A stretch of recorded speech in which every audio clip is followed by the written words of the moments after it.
Sunod naman namin pinuntahan ay ang Balay ti Amianan o mas kilalang Malacanang of the North. Meron ditong entrance fee na 70 pesos per head at meron ding dress code na sinusunod. Bawal ang naka-sleeveless, crop top, short at naka-tsinelas. Matatanaw nyo rin dito ang sikat na Pauay Lake. Noong unang panahon, wala pang tubig ang lawang ito. Ito'y maraming tanim at matataas na punong kahoy. Marami ding magagandang bahay na pagmamay-ari ng mayayaman. Ang mga tao doon ay masisipag, matyaga, at nagtutulungan sa isa't isa. At higit sa lahat, may takot sa Diyos, kaya natutuwa ang Panginoon sa kanila. Dumating ang maraming taon at nag-iba ang mga ugali nito.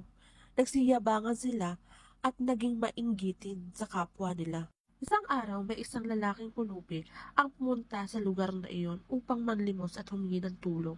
Ngunit miski isa sa kanila ay wala man lang nagbigay ng tulong, sa halip ay tinaboy pa ang matandang pulubi. Naglaho bigla ang matanda, kasabay noon ang pagbuhos ng ulan at malakas na mga kidlat. Unti-unting umapaw ang tubig sa kanilang bahay hanggang sa malunod na ang mga tao rito. Lumipas ang panahon, tinawag itong Poway Lake or ang Lawa ng Poway.